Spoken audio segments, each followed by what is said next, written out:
Bismillahirrahmanirrahim. Assalamualaikum warahmatullahi wabarakatuh. Alhamdulillah. Alhamdulillahilladzi hadana li hadza wa ma kunna linahtadiya laula an hadanallah. Wassalatu wassalamu ala sayyidina wa rasulina Muhammadin wa ala alihi wa ashabihi wa man tabi'ahum bi ihsanin ila yaumiddin wa ba'du. Allahumma inna nas'aluka ilman nafi'an wa rizqan tayyiban wa amalan mutaqabbala. Rabbana 'allimna ma yanfa'una wanfa'na bima 'allamtana wa zidna ilma. Rabbi shrah li sadri wa yassir li amri wahlul 'uqdatam min lisani yafqahu qawli. Jamaah kaum muslimin rahimani wa rahimakumullah. Alhamdulillah, kita bersyukur kepada Allah Subhanahu wa taala dengan limpahan karunia dan taufiknya. Pagi hari ini kembali kita hadir di majelis ilmu di bulan yang sangat mulia, yaitu bulan Rajab, salah satu bulan yang diharamkan oleh Allah Subhanahu wa taala. Dalam artian bulan ini adalah bulan yang diagungkan oleh Allah Subhanahu wa taala. Karena Rajab itu sendiri artinya adalah Al-Mu'azzam, yang diagungkan. Dan Rasulullah SAW pun menegaskan bagaimana agungnya bulan ini sendiri dalam Haji Wada. Ketika itu Nabi SAW sampaikan, Inna iddatas syuhuri indallah isna asyara syahran. Jumlah bilangan bulan menurut Allah Subhanahu wa taala itu ada 12 bulan. Arba'atun minha hurum, ada 4 bulan haram. 3 berurutan dan 1 terpisah. Yang terpisah ini adalah bulan Rajab. Kemudian yang berurutan adalah bulan Zulqa'dah, Zulhijjah, dan Syawal. Kenapa bulan Rajab terpisah? Karena kebiasaan orang-orang kafir Quraisy zaman dulu, ketika mereka memiliki keperluan untuk berperang, padahal di bulan haram itu haram untuk dilakukan pertumpahan darah, mereka mengundur bulan Rajab sesuai dengan keinginan-keinginan mereka untuk kepentingan mereka melanggar ketentuan-ketentuan Allah Subhanahu wa taala yang berefek kepada mundurnya juga bulan-bulan haji. Maka Allah tegaskan dan Rasulullah tegaskan kalau bulan ini adalah bulan yang mulia, bulan yang harus diagungkan dan tidak boleh terjadi penentangan atau kedurhakaan kepada Allah di dalamnya. Maka sebagai orang-orang beriman, kita muliakan bulan yang dimuliakan Allah dan Rasulnya dengan memperbanyak ketaatan, memperbanyak amal soleh. Jangan kita nodai bulan ini dengan kedurhakaan dan kemaksiatan kepada Allah Subhanahu wa ta'ala. Kita akan lanjutkan kembali pembacaan kita terhadap kitab Mukhtasar Minhajil Qasidin karya Al-Imam Ibnu Qudamah rahimahullahu ta'ala. Kita masuk ke fasal yang berkaitan tentang jenis ilmu yang terpuji, yang supaya kita mengetahui mana yang harus menjadi skala prioritas yang harus kita kedepankan di dalam belajar dan mengkajinya. Qala al-Imam Ibnu Qudamah rahimahullahu ta'ala, faslun wa'lam anna al-ulum al-mahmudata tanqasimu ila qismain. Ketahuilah sesungguhnya ilmu-ilmu yang terpuji itu terbagi menjadi 2 macam. Al-awwalu mahmudun ila aqsa ghayatihi. Yang pertama ilmu yang benar-benar sangat terpuji. Sampai kepada puncak dari ilmu yang paling terpuji, yang paling diagungkan. Wa kullama kana aksara kana ahsana wa afdalah. Semakin banyak wawasan, semakin banyak pengetahuan, semakin dalam pengetahuan tentang ilmu ini, maka itu jauh lebih baik dan jauh lebih afdal, lebih utama. Ilmu apa yang sampai puncak dari kemuliaan, puncak dari yang agung atau yang paling terpuji ini? wa huwa al-ilmu billahi wa bi sifatihi wa af'alihi wa hikmatihi fi tartibil akhirati 'ala dunya, yaitu ilmu yang berkaitan tentang Allah, tentang sifat-sifat Allah, tentang nama-nama Allah, tentang perbuatan-perbuatan Allah, bahwasanya Allah Subhanahu wa taala mentakdirkan sesuatu kepada hambanya itu tidak lepas dari hikmah. Hikmah yang tentu berkaitan dengan urusan akhirat hamba tersebut. Jadi ilmu yang paling mulia, ilmu yang paling agung jamaah sekalian adalah ilmu tentang pengetahuan kita terhadap nama-nama Allah, sifat-sifat Allah, dan hikmah-hikmah dari perbuatan-perbuatan Allah atau takdir-takdir Allah Subhanahu wa taala. Bahkan disebutkan oleh Syekhul Islam Ahmad ibn Abdul Halim Al-Harrani, beliau mengatakan fa inna ma'rifata hadza asluddini. Mengetahui nama-nama Allah, sifat-sifat Allah itu adalah asluddin, pondasi dari agama ini. Wa asasul hidayah, dan menjadi dasar dari hidayah taufik. Wa afdalu wa aujabu maktasabatul qulub, bahkan pengetahuan tentang Allah, nama-nama dan sifatnya ini adalah sesuatu yang paling afdal, sesuatu yang paling wajib untuk diperoleh oleh hati-hati kaum muslimin. Al-Imam Abdurrahman As-Siddi rahimahullahu taala mengatakan, inna ma'rifatallah tad'u ila mahabbatihi wa khasyatihi. Mengetahui tentang Allah itu akan membuat seseorang mencintai Allah, membuat seorang takut kepada Allah Subhanahu wa taala, membuat seorang berharap kepada Allah Subhanahu wa taala, sehingga dia akan beramal untuk Allah Subhanahu wa taala. Dan inilah ainus sa'adah. Ini adalah kebahagiaan itu sendiri. Ketika seorang kenal nama-nama Allah, sifat-sifat Allah, kemudian dia takut kepada Allah Subhanahu wa taala, berharap bergantung hanya kepada Allah, cintanya itu hanya untuk Allah Subhanahu wa taala, disitulah dia akan mendapatkan kebahagiaan di dalam hatinya. Dan tidak ada jalan, kata Syekh, la sabila ila ma'rifatillah, enggak ada jalan untuk mengetahui Allah, mengilmui tentang Allah, kecuali mengilmui nama-nama dan sifat-sifat Allah Subhanahu wa taala. Artinya begini, jamaah sekalian rahimani wa rahimakumullah. Sebagaimana kita harus mempelajari tentang tauhid uluhiyah, maka mempelajari tentang tauhid asma wa sifat, tauhid yang berkaitan dengan nama-nama dan sifat-sifat Allah Subhanahu wa taala, serta mendalami hikmah-hikmah di balik takdir-takdir Allah Subhanahu wa taala kepada hambanya, itu sama wajibnya dengan belajar tauhid uluhiyah. Ya. Mungkin banyak di antara kita kurang tahu nama-nama Allah itu apa aja gitu. Padahal dulu Asmaul Husna itu rata-rata anak-anak hafal. Nabi Shallallahu Alaihi Wasallam dalam hadis menyampaikan, Inna lillahi tis'an wa tis'ina isman. Allah memiliki 99 nama. Bukan berarti pembatasan. Jadi nama Allah itu tidak terbatas. Sifat Allah itu tidak terbatas. Tapi kenapa Nabi menyebutkan 99? Jangan dipahami ini sebagai pembatasan. Karena misalnya kita katakan saya punya 100.000 di dompet, belum tentu tidak memiliki 100.000 yang lain, gitu kan. Jadi tidak menunjukkan pembatasan. Ya, sehingga nanti akan kita dapati perselisihan di kalangan para ulama menentukan yang 99 ini apa aja. Ya, tentu berdasarkan kajian kepada Al-Qur'an dan hadis. Tapi yang disebutkan di sini untuk memudahkan, Allah itu memiliki 99 nama.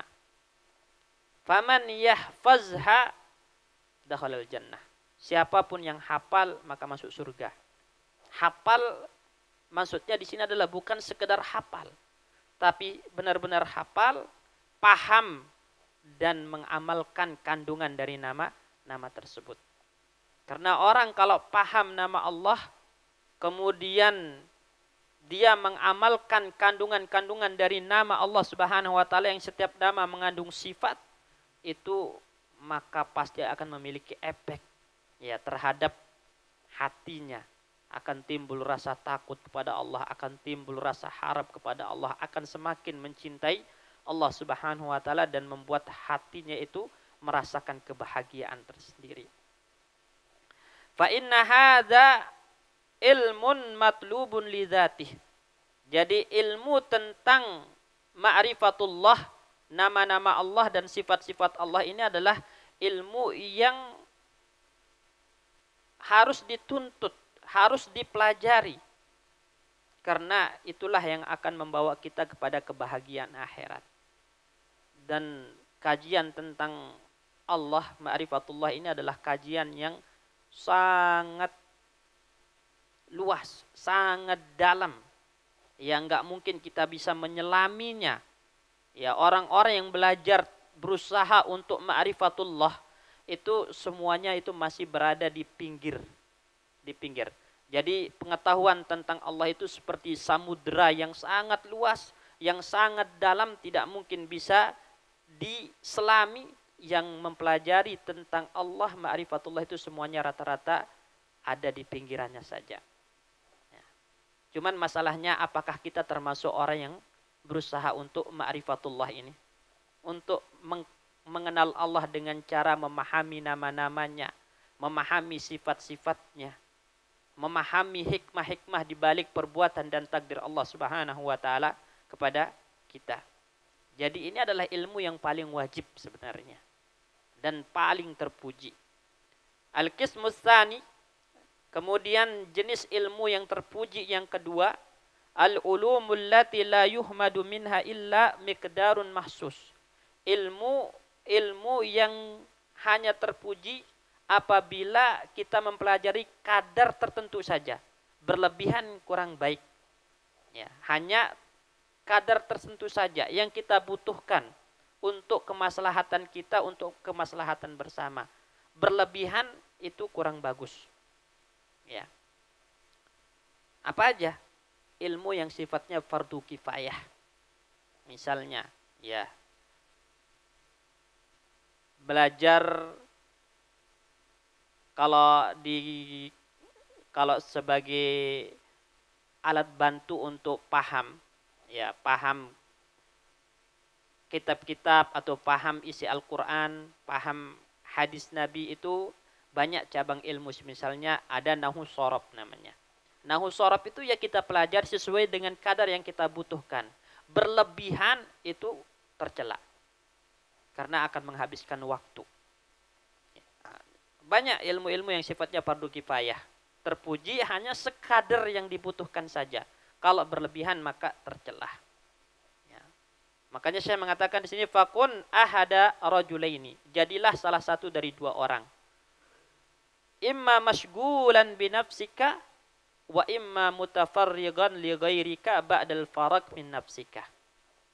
Yang pertama, jadilah orang yang sibuk dengan dirinya sendiri. Maksudnya beramal untuk kepentingan diri sendiri. Ya. Kalau enggak, maka jadilah orang yang sibuk untuk kebaikan orang lain, tapi setelah selesai dari diri sendiri terlebih dahulu. Jadi pilih mau jadi yang mana. Jadi orang yang sibuk untuk diri sendiri, beramal untuk diri sendiri, apalagi di akhir zaman ini, ya, yang Nabi Shallallahu Alaihi Wasallam sampaikan dalam hadis yang sahih, badiru bil a'mali sittan. Bersegeralah untuk beramal sebelum terjadi 6 hal, kata Nabi. Dalam riwayat yang lain, badiru bil mauti sittan. Bersegeralah untuk mati. Padahal hukum asal berharap mati itu enggak boleh. Kecuali kita mengatakan, ya Allah, jika memang kematian itu lebih baik bagiku, maka wafatkan aku. Boleh. Tapi kalau berharap mati itu memang terlarang. Kecuali kalau terjadi 6 hal ini, maka kalau bisa wafat, kata Nabi Shallallahu Alaihi Wasallam. Apa itu? Yang pertama kata Nabi SAW, imratus sufaha, ketika pemimpin-pemimpin pandir diangkat. Pemimpin-pemimpin yang tidak punya keahlian, yang merusaknya lebih banyak daripada memperbaikinya diangkat, maka ini berarti sudah mendekat akhir zaman, atau sudah di akhir zaman itu sendiri. Sehingga sibukkan dengan diri sendiri. Sibukkan diri Anda dengan beramal, mempersiapkan bekal, kata Nabi SAW. Kemudian yang kedua, kasratus syurat.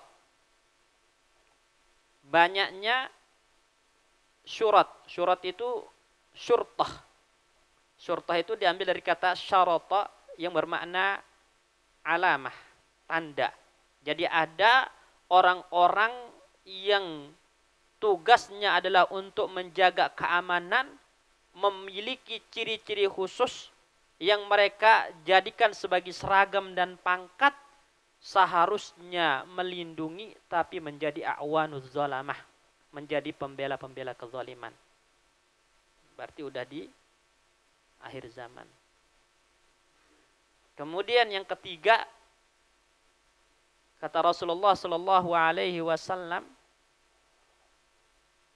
bai'ul hukmi, terjadi jual beli hukum. Jadi hukum sudah tidak berasas lagi keadilan, melainkan riswah, suap. Siapa yang punya uang, dia yang memegang hukum. Berarti udah di akhir zaman. Yang keempat, qati'atur rahim, terjadinya silaturahim yang diputus. Akan banyak fenomena-fenomena silaturahim terputus. Padahal Allah Subhanahu wa taala memerintahkan kita untuk menjaga tali silaturahim.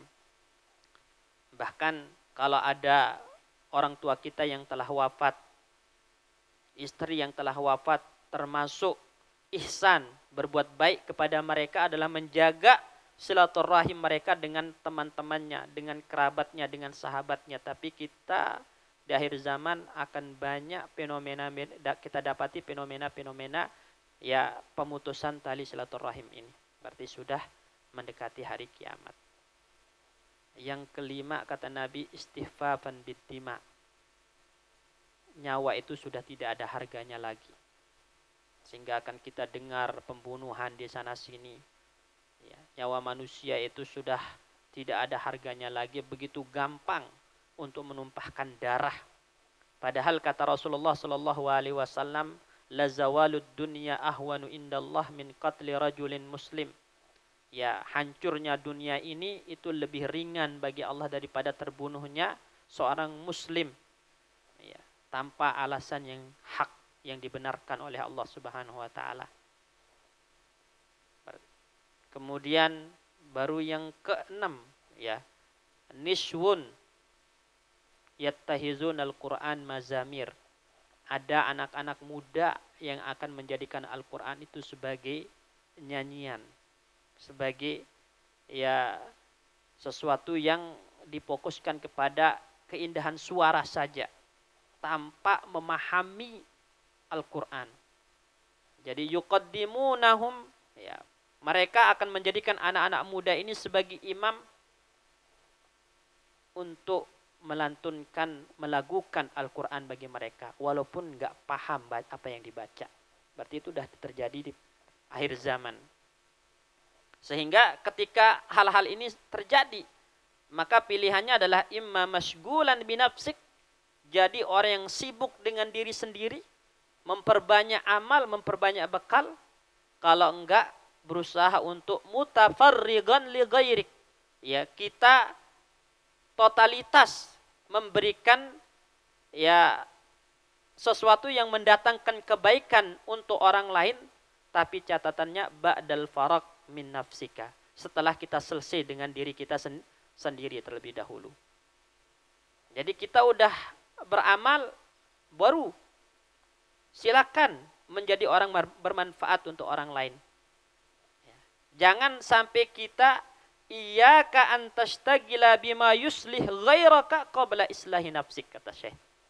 Jangan sampai Anda sibuk memperbaiki orang lain, sibuk ya untuk memperbaiki orang lain, tapi tidak memperbaiki diri sendiri. Sibuk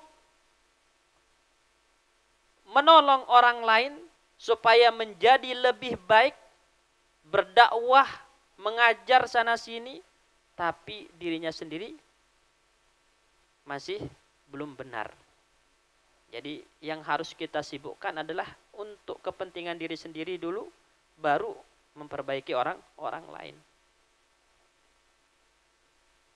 Jadi jangan menjadi lilin kalau kata orang. Lilin itu menerangi sekitarnya tapi membakar dirinya sendiri. Wastagil bi islahi batinika fi tathhirihi minas sifatil mazmumah. Sibukkan ya diri sendiri ini untuk membersihkan hati dari sifat-sifat tercela. Kal hirsi, seperti tamak kepada dunia. Wal hasadi, hasad dengki kepada orang lain.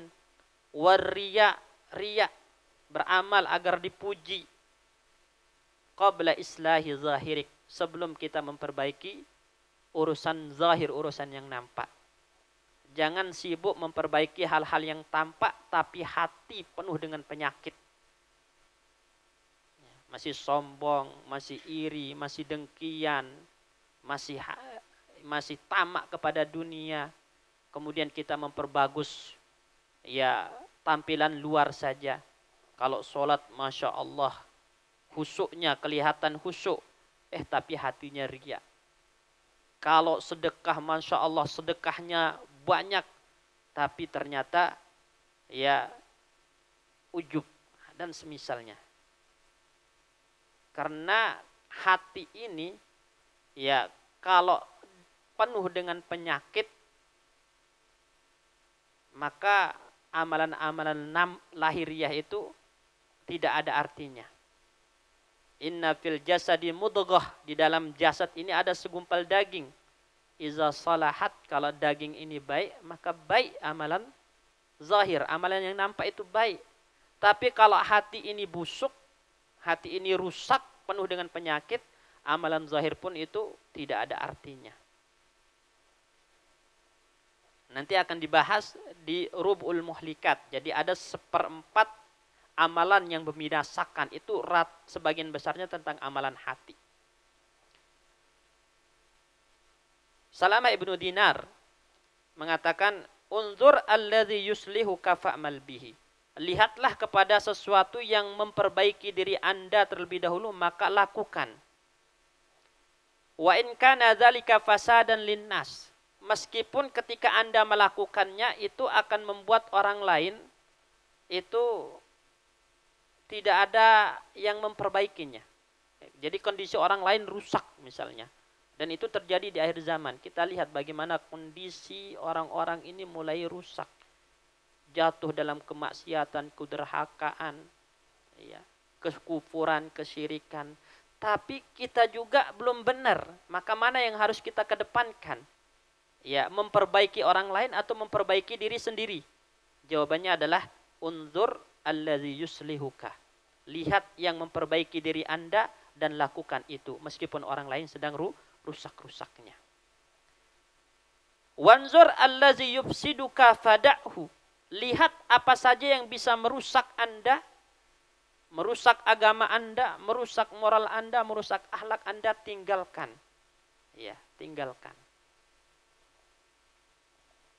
Itu kata beliau. Jadi masgulan binafsik, sibuk dengan diri sendiri.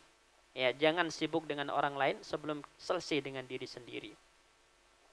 Kemudian saya mengatakan fa in lam tatabarrak min zalika fala tashtagil bi furudil kifayat. Kalau Anda belum tuntas, belum selesai dengan hal-hal itu, maksudnya dengan membersihkan diri sendiri dari sifat-sifat tercela, enggak usah sibuk untuk melakukan yang sifatnya fardu kifayah. Ya, yang fardu ain aja belum kelar. Fa inna fil khalqi katsiran yaqumuna bidzalik. Karena kebanyakan orang itu lebih sibuk untuk melakukan fardu kifayah, meninggalkan yang fardu ain terhadap dirinya sendiri. Mendidik hatinya agar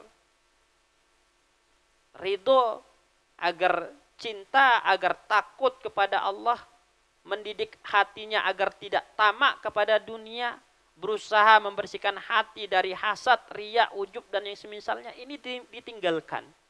Malah sibuk melakukan fardu-fardu kifayah. Ya, maka saya mengatakan fa inna hadza muhliku nafsihi fi tilabi salah ghairihi. Jadi ini termasuk membinasakan diri sendiri dengan cara memperbaiki orang lain. Dan ini adalah safihun, ini adalah kebodohan kepada diri sendiri, kata Syekh. Wa mithluhu atau wa mathaluhu masalu man dakhalat al-aqaribu tahta siyabihi wa huwa yazubbu zubaba an ghairihi. Nah, perumpamaan orang yang sibuk dengan orang lain, sibuk dengan fardu kifayah, tapi lupa dengan diri sendiri, lupa dengan fardu ain terhadap dirinya sendiri, seperti orang yang kalajengking masuk ke dalam pakaiannya, namun dia sibuk mengusir lalat dari orang lain. Padahal ada kalajengking masuk ke dalam ya pakaiannya, cuman dia malah sibuk mengusir lalat dari orang lain. Kalau lebih mudahnya tadi seperti lilin, ya menerangi orang lain tapi membakar diri sendiri. Jangan seperti itu. Jadi seorang muslim itu pada dasarnya nggak boleh egois. Namun ketika untuk urusan akhirat, ketika untuk bekal akhirat, itu boleh kita yang namanya egois. Karena la isar fi taatillah. Tidak ada yang namanya mendahulukan orang dalam ketaatan kepada Allah. Tidak ada yang namanya mendahulukan orang untuk masuk surga, itu enggak. Bahkan Allah mengatakan fastabiqul khairat, kita disuruh berlomba-lomba untuk kebaikan. Ya. Makanya fenomena-fenomena kadang-kadang saf kosong nih paling depan. Seharusnya maju duluan. Oh jangan, silakan. Enggak ada yang namanya isar, mendahulukan orang lain.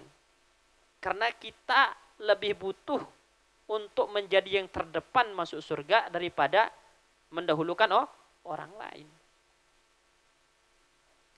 Wa idza tafarraqta min nafsika wa tathhiriha. Nah, kalau udah selesai dengan diri sendiri, kita telah selesai membersihkan hati kita dari sifat-sifat tercela tadi. Wa ma ab'ada zalik, dan itu kata Syekh sungguh sesuatu yang sangat sulit. Mungkin terlalu jauh untuk kita bisa raih dalam waktu yang singkat. Ya. Tapi kalau udah selesai, kalau memang benar-benar udah kelar, barulah fashtagil bi furudil kifayat. Silakan Anda sibuk dengan perkara-perkara yang sifatnya fardu kifayah. Wara'it tadarruja fi zalik. Nah, sambil ya bertahap melakukannya. Bertahap melakukannya itu bagaimana? Misalnya tadi, kita telah selesai dengan urusan hati. Alhamdulillah, misalnya Allah berikan taufik kepada kita untuk bisa memanage hati ini. Ya, hasad sudah terkikis, riya sudah tidak ada, ujub tidak ada, tamak kepada dunia tidak ada. Jadi batin ini benar-benar telah bersih. Maka baru lakukan yang fardu kifayah tadi. Tapi dengan cara bertahap. Kita mulai dari apa? Bab tadi bi kitabillahi azza wa jalla. Mulai dari mempelajari Al-Quran. Kemudian bi sunnati rasulihi. Baru dengan sunnahnya Nabi, hadis-hadis Nabi. Summa bi ulumil Quran. Baru dengan ilmu-ilmu yang berkaitan dengan Al-Quran. Berupa tafsir, mengkaji nasih mansuh, muhkam, mutasyabih yang ada di dalam Al-Quran. Tapi pada dasarnya, ya, kalau udah kelar urusan hati, silakan lakukan urusan zahir. Contohnya, ya, kita belum bisa baca Al-Quran. Baca Al-Quran itu kan amalan zahir, ya, amalan lisan. Ya, mulai dari belajar membaca Al-Quran. Setelah selesai dengan urusan hati. Karena sekarang dibalik. Ya, ada orang, Masya Allah, mungkin ustadz, kiai, ulama, fasih baca Al-Quran, fasih kalau baca hadis, tapi hatinya masih kotor. Tamak, riya, ujub, punya su'ul qasdi, niat yang buruk. Ini tadi ya seperti lilin membakar dirinya sendiri menerangi orang lain, atau seperti orang yang kemasukan kalajengking dalam pakaiannya tapi sibuk mengusir lalat dari orang lain. Jadi akan membahayakan dirinya sendiri. Ya. Wa kadzalika fis sunnah. Nah, begitupun dalam mempelajari hadis Nabi. Ya. Jadi selesai Al-Qur'an, pelajari hadis Nabi. Setelah selesai pelajari hadis Nabi, baru sibuk dengan urusan-urusan ilmu yang sifatnya cabang. Contohnya apa? Usul fikih, nahwu, shorab, itu setelah selesai dengan ya Al-Qur'an dan hadis. Wala tastagrik umruka fi fannin wahidin minha talaban lil istiqsa.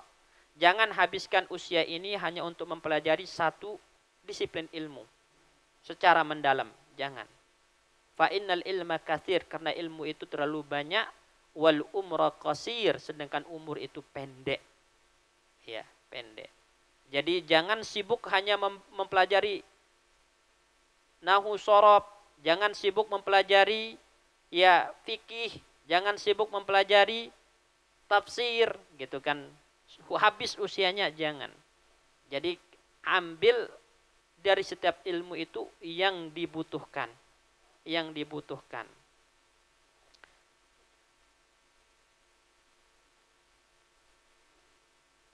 Ini tentang dua macam ilmu yang terpuji.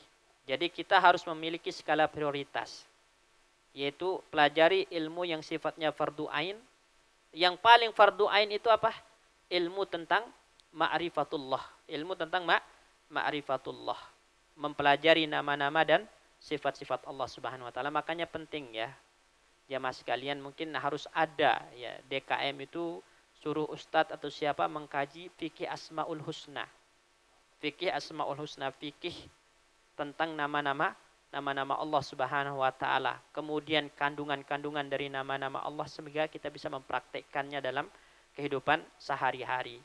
Sehingga kita bisa mengenal Allah lebih baik. Karena enggak mungkin kita mengagungkan ya Allah tanpa mengenalnya. Kebanyakan kita lalai, lupa, bahkan terjatuh dalam kemaksiatan, kedurhakaan disebabkan kurang kita mengenal pencipta kita, kurang mengenal Allah Subhanahu wa taala. Dan cara untuk mengenal Allah itu tadi bi asma'ihi wa sifatihi wa af'alihi. Tahu nama-nama Allah, tahu sifat-sifat Allah, tahu ya hikmah-hikmah dari perbuatan-perbuatan Allah Subhanahu wa taala, dan itu akan membuat kita semakin patuh, tunduk dan mengagungkan Allah Subhanahu wa taala. Baru setelah selesai dari itu, ya sibukkan dengan ilmu-ilmu yang fardu ain lainnya. Kalau udah kelar dengan ilmu fardu ain seperti islahul batin, memperbaiki hati, silakan lakukan fardu ain yang sifatnya zahir. Kalau udah selesai dari fardu ain yang sifatnya amalan zahir, silakan lakukan fardu kifayah. Ini. Jadi lakukan semuanya bertahap dengan memberikan skala prioritasnya. Kemudian beliau mengatakan, wa'lam annal munazarata wa al-mawdu'ata liqasdil mughalabati wal mubahati manba'ul ahlakil mazmumah. Ketahuilah ya, berdebat yang tujuannya adalah untuk menang-menangan, untuk berbangga-bangga, itu adalah sumber dari akhlak tercela. Jadi ini teguran. Kebanyakan orang belajar menuntut ilmu itu setelah dia bisa pengen mendebat orang sana sini. Baru ngaji, yang ngelihat orang lain berbeda pengen debat. Ya, debat. Mungkin semangat untuk menampakkan kebenaran, iya. Bagus. Tapi kita harus sadar diri. Ya, kalau mau mendebat itu,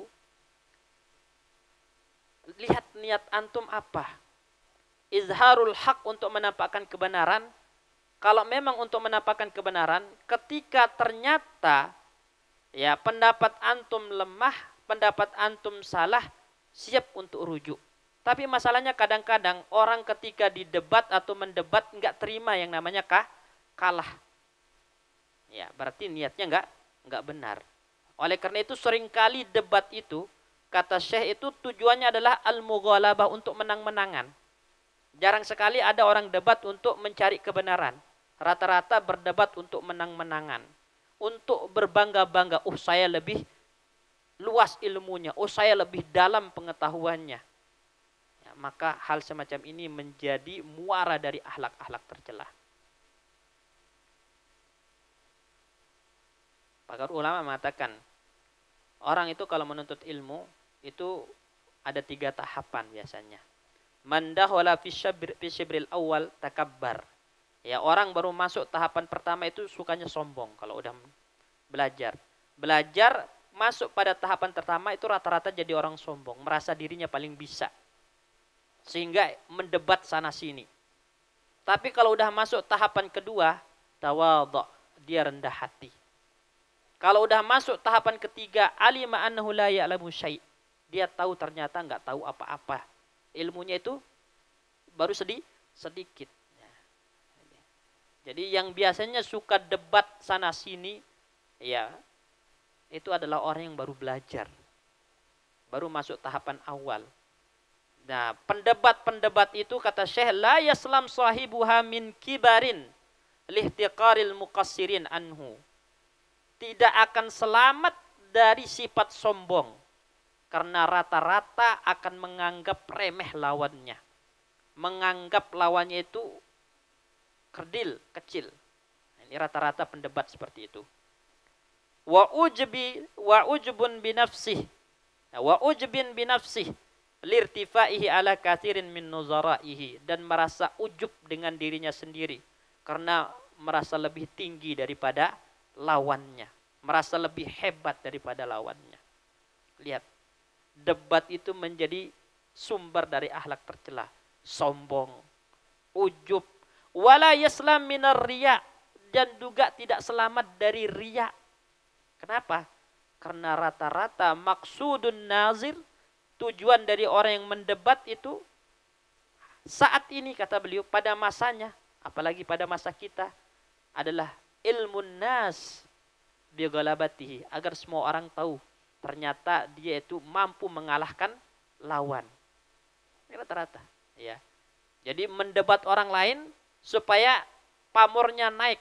Ternyata dia mampu mengalahkan pulan dalam ya adu argumentasi. Riya. Wa itlaqu al-sunatihim bisyukrihi wa madhihi. Jadi menginginkan pujian manusia. Ya, menginginkan rasa terima kasih dari orang lain. Oh, terima kasih, Anda mampu memedam kesesatan fulan dengan cara mendebatnya. Masya Allah, Anda orang hebat. Terangkat. Itu bisa menjadi penyakit untuk hati. Fahuwa yudhibu umrahu fil ulumi allati tu'inu alal munazarah mimma la yanfa'u fil akhirah.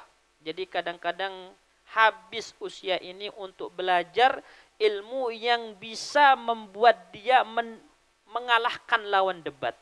Jadi mempersiapkan materi-materi, habis ya usianya untuk mempersiapkan materi waktu agar menang di dalam debat.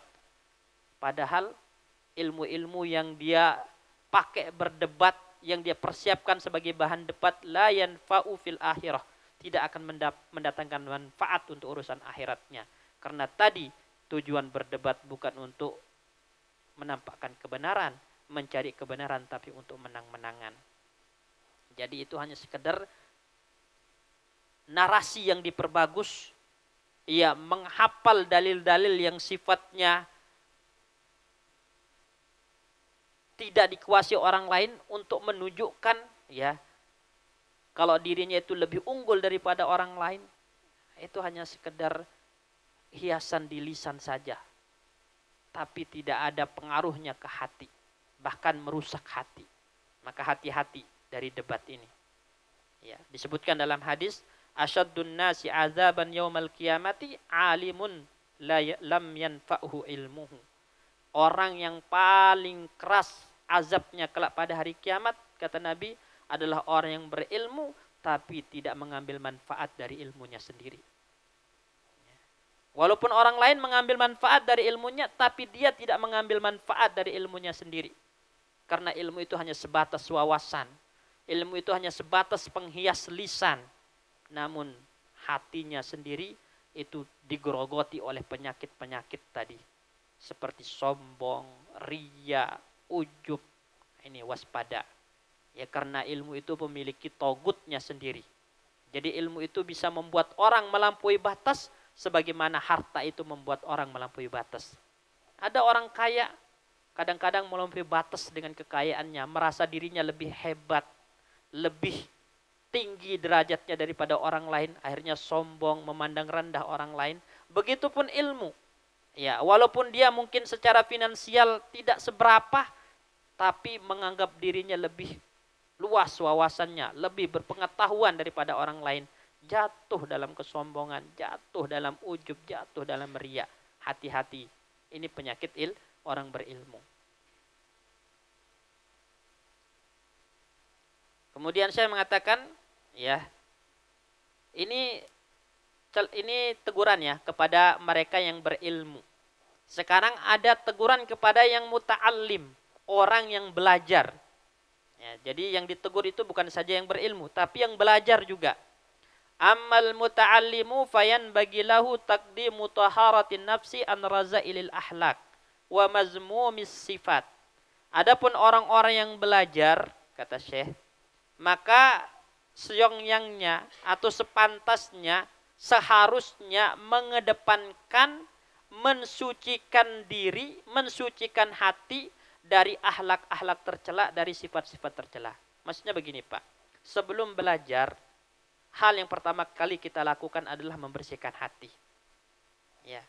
Kenapa? Karena ilmu itu ibadahnya hati. Kalau hati masih kotor, hati masih penuh dengan sifat-sifat tercela, ilmu itu nggak akan nempel, ilmu itu nggak akan masuk. Ya. Ilmu itu seperti permata yang sangat berharga. Dan yang namanya permata itu kan nggak pantas ditaruh di tempat kotor. Disimpannya di tempat yang bersih, rapi, istimewa. Begitupun ilmu. Nah, maka ilmu itu harus ditaruh di tempat yang bersih, di tempat yang istimewa, yaitu hati. Hati yang benar-benar bersih. Jadi kalau hatinya kotor, hatinya masih dipenuhi dengan sifat-sifat tercela, tidak akan pernah yang namanya ilmu mau masuk dan menetap dalam hati tersebut.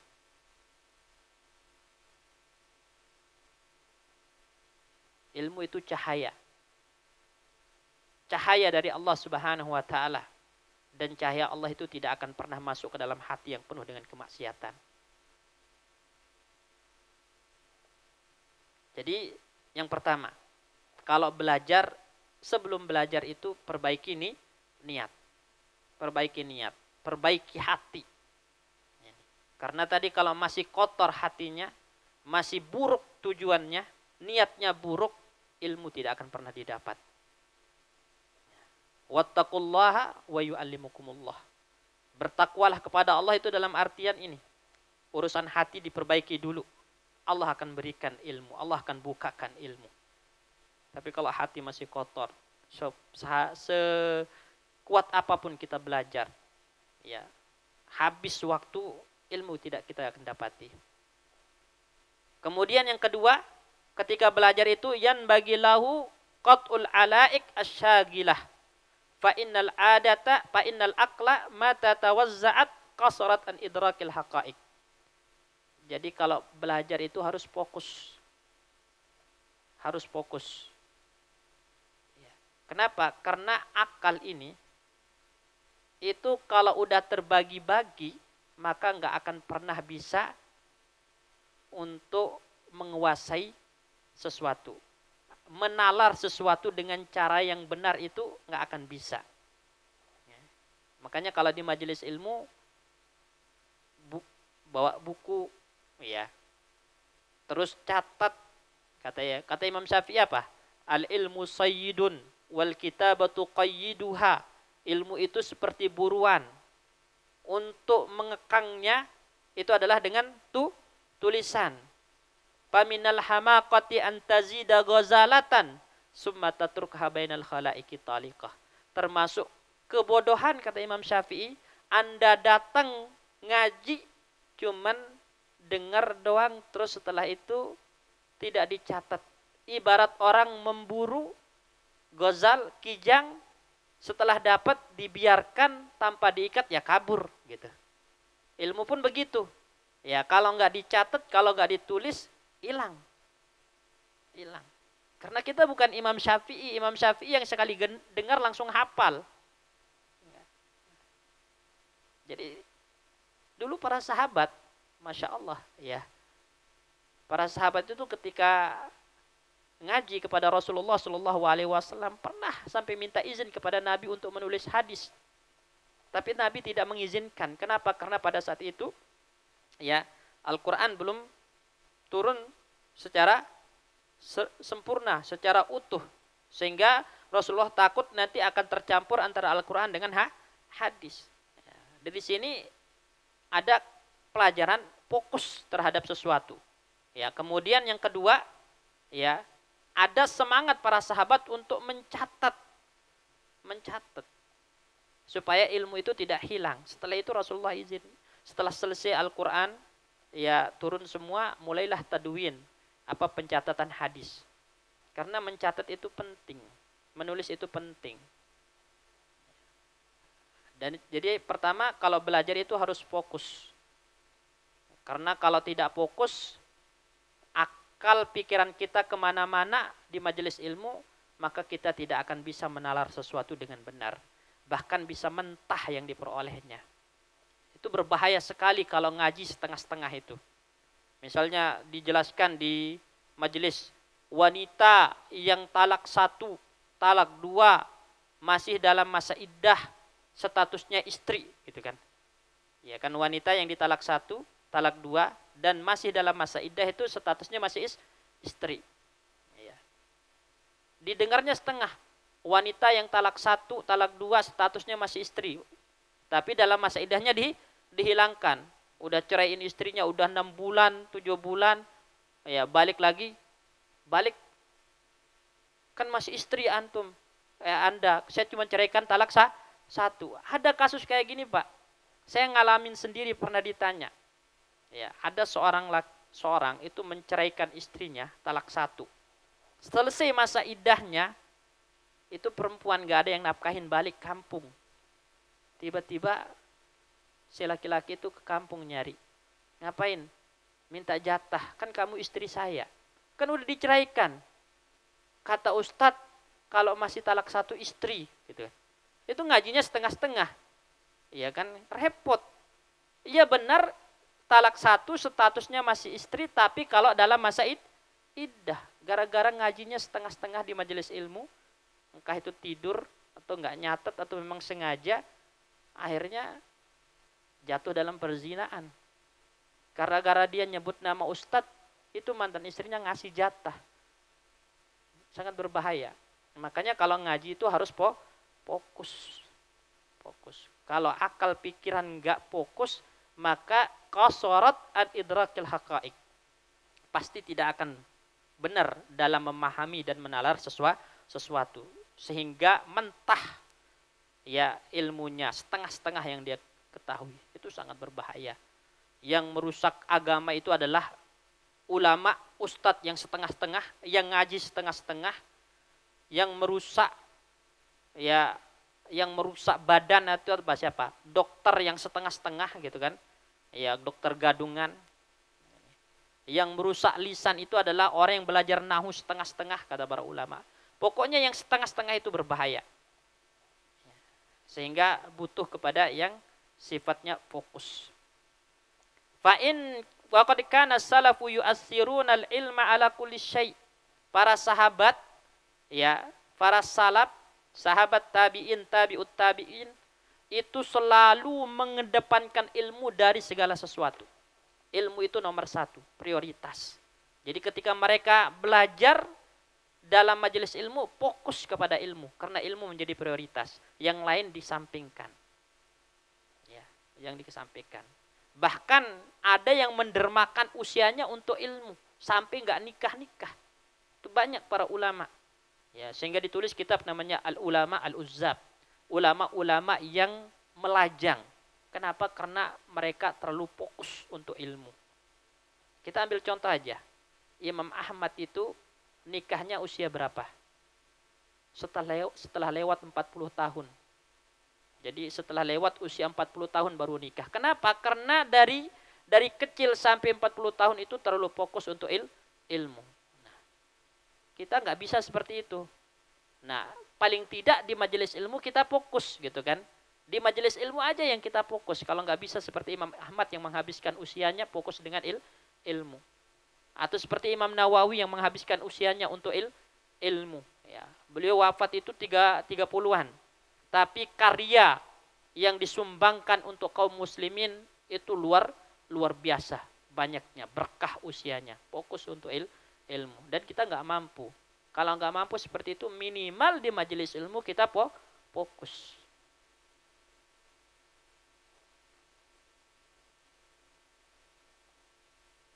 Bahkan disebutkan ada namanya Abu Bakar Al-Anbari, itu dihadiahkan jariyah, dihadiahkan budak perempuan.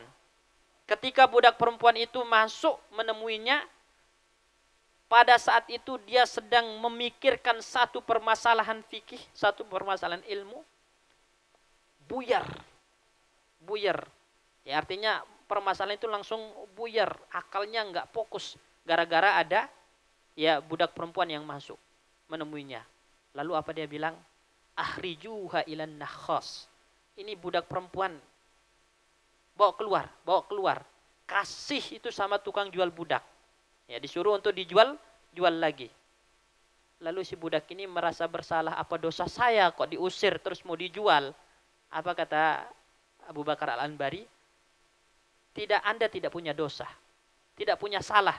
Tapi gara-gara kamu masuk, hati saya sibuk terhadap dirimu sehingga saya tidak bisa untuk fokus membahas atau mengkaji permasalahan ilmu yang harusnya saya kaji. Totalitasnya ulama untuk urusan ilmu. Sampai apa? Sampai budaknya harus dijual supaya fokus kepada ilmu. Karena kita di majelis ilmu, Masya Allah, ya ada yang sibuk sama HP, ada yang tidur, gitu kan. Ya, itu bukan adabnya di majelis ilmu.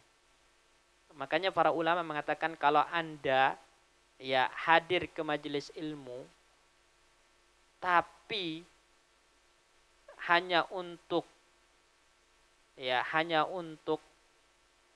duduk, hanya untuk main HP, hanya untuk tidur, lebih baik tidur di rumah. Ya. Kenapa? Karena itu bukan adab di majelis ilmu, kata para ulama. Ya. Walaupun jamaah sekalian, siapapun yang hadir di majelis ilmu, dia nggak paham, dia nggak bisa mengambil faidah, itu tetap mendapatkan keutamaan. Bahkan ada orang datang ke majelis ilmu, niatnya bukan untuk ngaji, tapi untuk ketemu teman, itu juga kecipratan berkah majelis ilmu. Ya, karena Nabi mengatakan, hum la yashqa bihim jalisuhum. Orang-orang yang ada di majelis ilmu itu adalah orang-orang yang tidak akan membuat sengsara, tidak akan membuat rugi orang-orang yang duduk bersama mereka. Artinya mereka pasti mendapatkan keberkahan rahmat Allah Subhanahu wa taala. Tapi tadi ya, sebelum datang ke majelis ilmu, perbaiki niat. Niat kita ke majelis ilmu untuk apa? Ya, apakah untuk tidur, untuk main HP, atau duduk saja? Ya. Kalau cuma sekedar itu, lebih baik di rumah. Karena di majelis ilmu kita dituntut untuk fokus. Ilmu itu sesuatu yang harus kita memiliki adab kepadanya. Kita harus hargai. Majelis ilmu itu juga adalah majelis yang harus kita hargai. Karena para malaikat pun datang duduk di majelis ilmu. Dalam hadis sering kita sampaikan, inna lillahi malaikatan sayyarah. Allah memiliki malaikat-malaikat yang berjalan di atas muka bumi untuk apa? Yaltamisuna majalis zikir, cari majelis ilmu. Duduk, malaikat duduk ikut di majelis ilmu. Dalam hadis yang lain dikatakan, idza marartum biriyadil jannah farta'u. Kalau kalian lewat ya di taman surga mampir. Apa itu taman surga? Majalisuz zikri. Ya, majalisuz zikri. Di situ para malaikat membentangkan sayap, ya, memberikan apresiasi. Tapi untuk siapa? Untuk mereka yang fokus dengan ilmu di majelis ilmu. Ya, jadi malaikat aja beradab di majelis ilmu, apalagi kita. Ya, harus lebih, ya, karena ya yang butuh ilmu itu adalah kita. Kebutuhan kepada ilmu itu jauh lebih besar daripada kebutuhan kepada makan dan minum. Makan dan minum itu untuk fisik, tapi ilmu itu untuk urusan hati.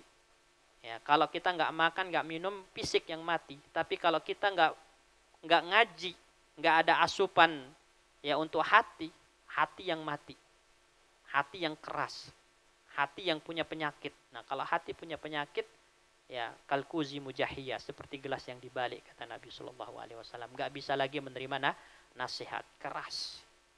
Ya, jangan sampai seperti itu. Ya, kemudian insya Allah nanti kita lanjutkan ya masih pembahasan tentang adab ya orang yang belajar dan mengajarkan ilmu. Ini jadi Syekh Masya Allah membahas lebih awal itu secara dalam hal-hal yang berkaitan dengan ilmu sebelum kita bahas tentang rahasia sholat, ya rahasia puasa, rahasia haji, rahasia zakat. Sebelum membahas tentang ya hal-hal yang membinasakan, hal-hal yang menghancurkan, sebelum membahas tentang hal-hal yang bisa menyelamatkan, ya supaya kita bisa menghargai ilmu dulu gitu. Makanya dibahas kajian ya di awal-awal tentang ilmu oleh beliau. Baik, kita tutup dengan doa kafaratul majlis. Subhanakallahumma bihamdika asyhadu an la ilaha illa anta astaghfiruka wa atubu ilaik. Assalamualaikum warahmatullahi wabarakatuh.